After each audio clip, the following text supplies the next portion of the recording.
Hi అండి, welcome to my channel series ideas one vlog. ఈ వ్లాగ్లో మేము కాళేశ్వరం టెంపుల్కి వెళ్తున్నాము. అదే వీడియో నేను అప్లోడ్ చేస్తున్నాను, తప్పకుండా చూడండి.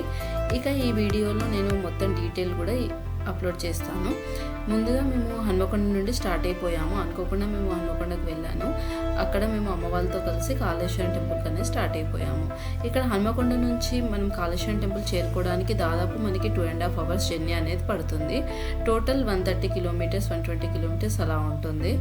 ఇక అక్కడ నుంచి మనం కాళేశ్వరం టెంపుల్కి వెళ్ళే మధ్యలో మనకి పాండవుల గుట్ట అనేది కూడా వస్తుంది. కాబట్టి మేము దాన్ని కూడా చూద్దామనేసి ముందుగా పాండవుల గుట్ట దగ్గరికి వెళ్ళిపోయాము. పాండవుల గుట్ట దగ్గర చేరుకోవడానికి దాదాపు మనకి మ్యాక్సిమం 1.5 hour జర్నీ అనేది పడుతుంది.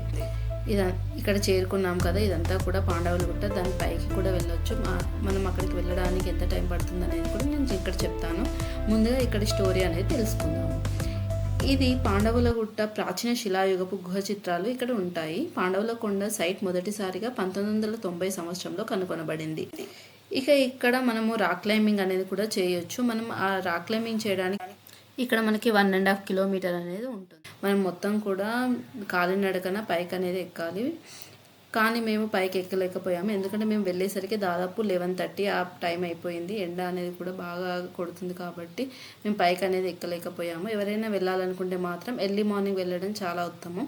మ్యాక్సిమం 7:30 8 ఆ టైంలో అయితే మనం పైకి వెళ్ళడం అనేది కుదురుతుంది. ఇక ఇక్కడ చూసారుగా మెల్లగా మేము లోపలికి అనేది ఎంట్రన్స్ అనేది అయిపోయాము. కొద్ది దూరం మాత్రం వెళ్ళాము. ఆ వీడియో కూడా ఇక్కడ చూపిస్తున్నాను, మీరు కూడా చూసేయండి. ఇక ఇక్కడ మనం పాండవుల గుట్ట మీద ఏమేమి చూడొచ్చు అంటే, ఆ ప్రాచీన కాలంలో చతురస్రాలు, విల్లులు, బాణాలు, కత్తి మరియు లాన్సర్ వంటి ఆయుధాలు వంటి ఇతర ఆకారాల చిత్రాలు అనేవి ఇక్కడ చెక్కబడి ఉంటాయి. ఇక ఇక్కడ చూసారుగా ఈ మెట్ల మార్గం ద్వారా మనం పైకి అనేది వెళ్తాము. మనకి రైట్ సైడ్ కూడా ఇక్కడ బ్లాక్ ఆర్ట్ అనేది ఉంటుంది. అక్కడ మనకి నమూనాలు అనేవి అన్నీ కూడా కనబడుతూ ఉంటాయి.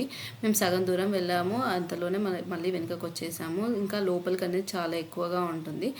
ఇక ఆ తర్వాత అక్కడ నుంచి మళ్ళీ మేము కొద్దిసేపు రెస్ట్ తీసుకొని కాళేశ్వరంకి అనేది స్టార్ట్ అయిపోయాము. ఇక పాండవుల దగ్గర నుంచి మనము కాళేశ్వరానికి మళ్ళీ ఒక 1 hour జర్నీ అనేది పడుతుంది. ఇక అక్కడికి చేరుకున్నాక ముందుగా ఇక్కడ కొబ్బరికాయ, అలాగే గోదావరికి మనం హారతి అనేది ఇవ్వాలి కదా, అక్కడ అవన్నీ కూడా సామాన్ తీసేసుకొని అక్కడ నుంచి మేము గోదావరి నది దగ్గరికి చేరుకున్నాము. ఇక్కడ ఈచ్ పర్సన్ వచ్చేసి 100 rupees అనేది పేమెంట్ అనేది చేస్తే మనకి ఇక్కడ బోట్ రైడింగ్ అనేది ఉంటుంది. వాళ్ళు అక్కడ చివరి వరకు తీసుకెళ్తారు. అక్కడ మనము స్నానాలు చేసేసుకొని మళ్ళీ రిటర్న్ అవ్వచ్చు. ఇక్కడ చూసారుగా మొత్తం ఇదంతా కూడా గోదావరి నది. ఇక ఇక్కడ మనం స్నానాలు అనేది చేసేసుకున్నాక అక్కడ నుంచి మళ్ళీ రిటర్న్ అయిపోతాము. ఇక ఇప్పుడు మనం కాళేశ్వరుని హిస్టరీ గురించి మనం ఇప్పుడు తెలుసుకుందాం. కాళేశ్వరంలో 2 శివలింగాలు అనేవి ఉంటాయి. మొదటిది ముక్తేశ్వరుడు, రెండవది కాళేశ్వరుడు. ముక్తేశ్వరుడు అంటే శివుడు, కాళేశ్వరుడు అంటే యముడు. ఎప్పుడైనా సరే ఏ టెంపుల్లోనైనా సరే మనకి ఒకటే శివలింగం కనపడుతుంది. కాకపోతే ఇక్కడ 2 శివలింగాలు అనేవి కనబడతాయి.